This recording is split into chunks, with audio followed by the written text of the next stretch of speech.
हर हर महादेव। जय गुरु जी, शुक्राना गुरु जी, अनंतम अनंतम शुक्राना।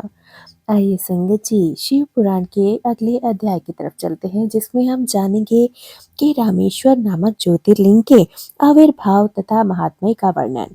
सूची कहते हैं, ऋषियों, अब मैं यह बताता हूँ कि रामेश्वर नामक ज्योतिर्लिंग पहले किस प्रकार प्रकट हुआ था। इस प्रसंग को तुम आदर पूर्वक सत्कार देकर सुनना। भगवान विष्णु के रामावतार में जब रावण सीता जी को हरकर लंका में ले गया, तब सुग्रीव के साथ 18 पद वानर सेना लेकर श्री राम समुद्र तट पर आए। वहां वे विचार करने लगे कि हम कैसे समुद्र पार करेंगे, किस प्रकार रावण को जीतेंगे। इतने में ही श्री राम को प्यास लगी। उन्होंने जल मांगा और वानर मीठा जल लेकर आ गए।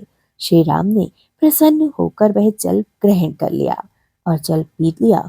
तब तक उन्हें स्मरण हो आया कि मैंने अपने स्वामी भगवान शंकर का दर्शन तो किया ही नहीं, फिर यह जल कैसे ग्रहण कर सकता हूँ।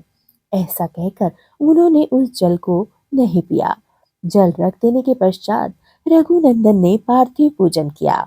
आवाहन आदि 16 उपचारों को प्रस्तुत करके विधि पूर्वक बड़े प्रेम से शंकर जी की आराधना करने लगे। प्रणाम तथा दिव्य स्रोतों द्वारा यत्न पूर्वक शंकर जी को संतुष्ट करके श्री राम ने भक्ति भाव से उनकी प्रार्थना की। श्री राम बोले, उत्तम व्रत का पालन करने वाले मेरे स्वामी देव महेश्वर, आपको मेरी सहायता करनी चाहिए। आपके इस सहयोग के बिना मेरे कार्य की सिद्धि अत्यंत कठिन है। रावण भी आपका ही भक्त है।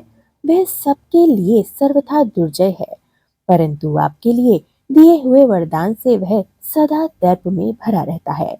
वह त्रिभुवन विजयी महावीर है। इधर मैं भी आपका दास हूँ, सर्वथा आपके अधीन रहने वाला हूँ। सदाशिव, यह विचार आपको मेरे प्रति पक्षपात करना चाहिए। सूत जी कहते हैं, इस प्रकार प्रार्थना और बारंबार नमस्कार करके उन्होंने उच्च स्वर से जय शंकर, जय शिव शंकर इत्यादि का उद्घोष करते हुए शिव का स्तवन करना प्रारंभ कर दिया। फिर उनके मंत्र के जप और ध्यान में तत्पर होने के पश्चात पुनः पूजन करके वे स्वामी आगे नाचने लगे। उस समय उनका हृदय प्रेम से द्रवित हो गया। फिर उन्होंने शिव के संतोष के लिए गाल बजाकर अव्यक्त शब्द किया। उस समय भगवान शंकर उन पर अति प्रसन्न हुए और वे ज्योतिर्मय माहेश्वर वामांग भूता पार्वती तथा पार्षद गणों के साथ शास्त्रक निर्मल रूप धारण करके तत्काल वहां प्रकट हो गए। श्री राम की भक्ति से संतुष्ट चित होकर माहेश्वर ने उनसे कहा कि श्री राम, तुम्हारा कल्याण हो, वर मांगो।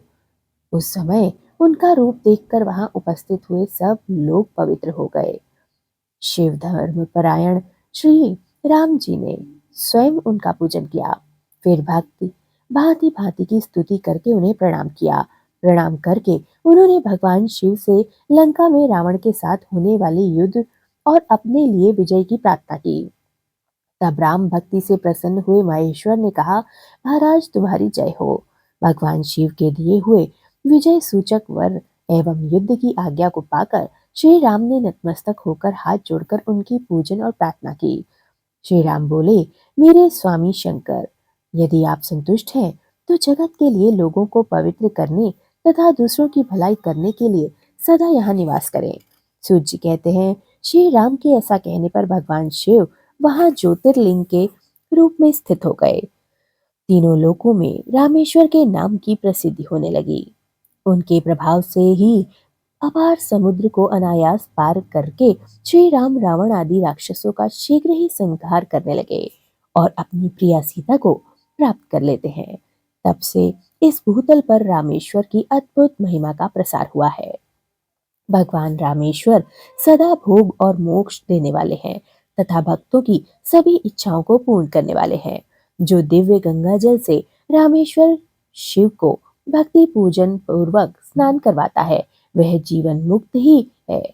इस संसार में देव दुर्लभ समस्त भोगों का उपभोग करके अंत में उत्तम ज्ञान पाकर वह मोक्ष प्राप्त कर लेता है। यह निश्चय ही कैवल्य मोक्ष को प्राप्त करता है। इस प्रकार मैंने तुम लोगों से भगवान शिव के रामेश्वर नामक दिव्य ज्योतिर्लिंग का वर्णन भी कह सुनाया, जो अपनी महिमा सुनने वालों के समस्त पापों का हरण करने वाला है। जय गुरु जी, शुक्राना गुरु जी, सर्वदा भला गुरु जी।